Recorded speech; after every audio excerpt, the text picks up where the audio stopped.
A new voting bloc is forming, parents, but some are labeling them as extremist, like in this ad from the New Jersey Teachers Union. Listen.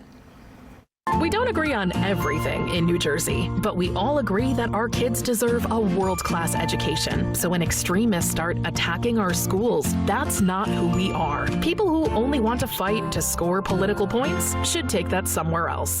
All right, joining me now, Erika Sanzi, mother of 3 school-age children, a former teacher, director of Parents Defending Education. Erika, great to be with you, and thank you so much for joining us. You see that ad there, right? And they're painting the parents as these extremists who are trying to score political points. When I see these clips of parents standing up at the school board meetings, sure, it gets heated, but you understand that they're fighting for what they believe is right for their children, for their education. It really has nothing to do with politics. Do you agree, or? I totally agree. And I've been saying for probably 18 months that this, parental movement is the most bipartisan phenomenon I've ever seen. This is about parents who have legitimate concerns, who are worried, who have questions. Some will be perfectly satisfied once they get their questions answered. But what has happened is that in addition to all that happened with COVID, right, with them thinking, like, my schools are closed, or no one's listening to me, or no one's getting back to me. They run into a brick wall repeatedly. And then they are also demonized and smeared simply because they have questions and concerns. It is impossible to understand how the union or anybody could think this is a winning argument. And what do you think about the timing of this particular ad, right? We're heading into the school season. We've had 2 rough years. You brought up COVID. That's where some of these debates started. There are some districts that are saying if you want to come to school, the kids have to mask up again, and the conversations go on and on. The conversations in Florida, for example, about what little children can learn about sexual orientation. I mean, critical race theory. These are just some of the things that we've talked about the last 2 years. And as the kids are set to go back now in earnest, I only imagine that, the emotions and the tensions will be running high.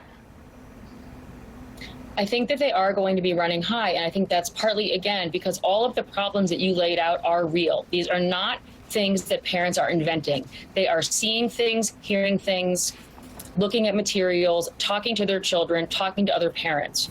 So the fact that a parent has concerns that their kindergarten, first, second grader is going to be required to have lessons in class about gender identity, that is an understandable concern, and it should be discussed. And a person shouldn't be called, a slur, like a transphobe or a bigot, because they have concerns about those lessons. Many of us send our sons to school, and in school they are told that they are oppressors because they were born male. Every parent has every right to be concerned about that.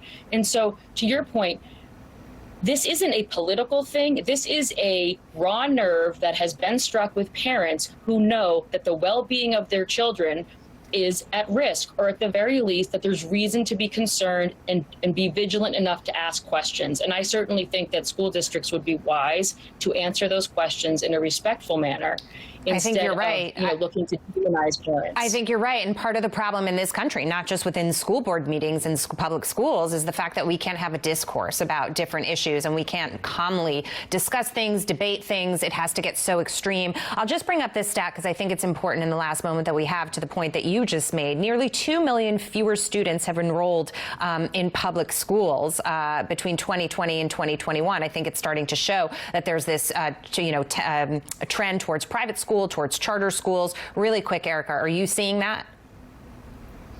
Oh, absolutely. The state of California has lost 271,000 students. Many parents decided they were going to homeschool, or that they were going to find alternative options for their children, especially people who saw that either their schools didn't open or their children were going to have to mask, but the school down the street was open. Exactly. So again, parents' eyes are wide open for a lot of reasons. There are other options, just like there are, when it comes to business and competition, people are seeking those options out. Erika, great to have you on tonight. Thank you so much. Have a great weekend.